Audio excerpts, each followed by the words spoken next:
What's up, fam? Urban Mask back with another video. It's been a while.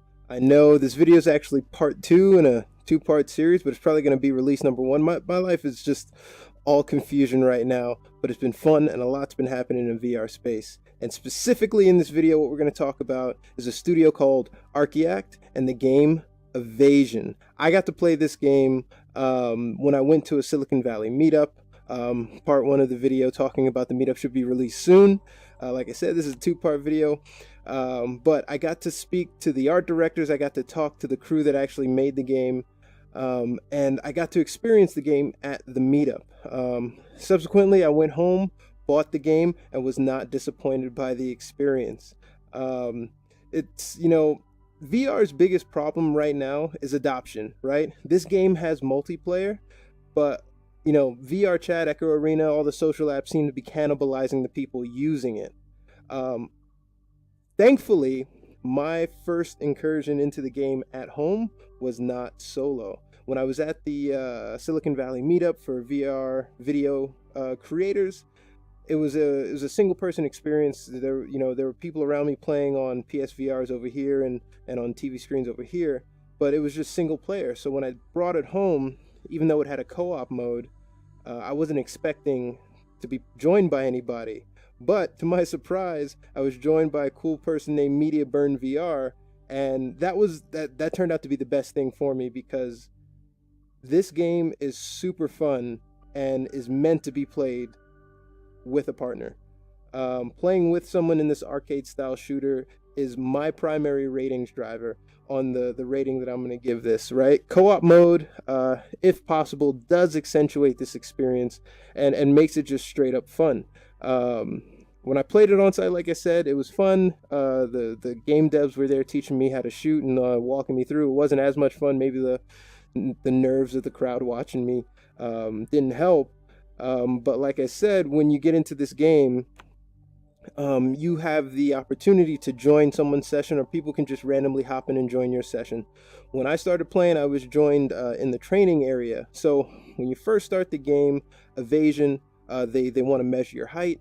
They want to know a little bit about you, whether you shoot right-handed or left-handed, and then they put you in a training environment where you can shoot these mock drones with one of the 4 class of shooters that they have. And basically, this story is set in a beautiful world where you're essentially a 1-person or potentially a 4-person army. And in your first missions, you're venturing into a remote mining colony to rescue some workers trapped after their robotic support tools, turned against them. Who don't you hate it when that happens? And my initial thought when seeing this, and a lot of people also thought this as well, that it feels like it should be compared, or it should be called like Halo VR, and I don't think that's fair. It is sort of an arcade style shooter, but that would be wrong because it feels like instead of Halo, I was dropped in the middle of Helldivers, if that old VR top-down shooter game.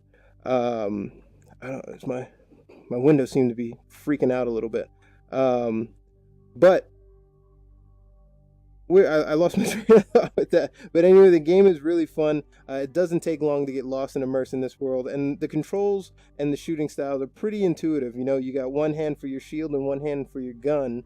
And the class that you choose to shoot and play with does one of two things, or does multiple things. Like you can heal somebody with the medic class, or you can be a big bruiser with the engineer class, or you can just be a straight up fighter sniper with the soldier class. There's one more that I'm not remembering, but you get the idea. And if you're a first-person shooter fan and you're wondering what you should do in VR, this game is for you. You can set the difficulty level accordingly, and the enemies offer something different. And I say that not being a first-person shooter fan, and the medium wave is actually pretty difficult for someone like me who plays FPS games at a passive level. Medium difficulty is not a walk in the park, and it doesn't feel procedural or predictable.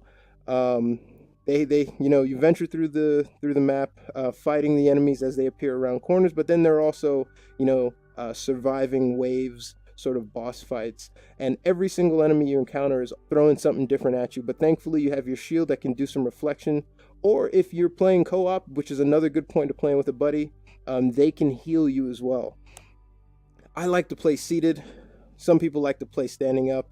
If I need to, focus my aim a little bit, I want to make sure that I'm seated in a position, because if I have to worry about turning around and doing all that while standing, I might get nauseous or I might knock something over. So at least I know where I am when shit starts to hit the fan. But I'm going to give this a 4.5 rating because it is extremely fun.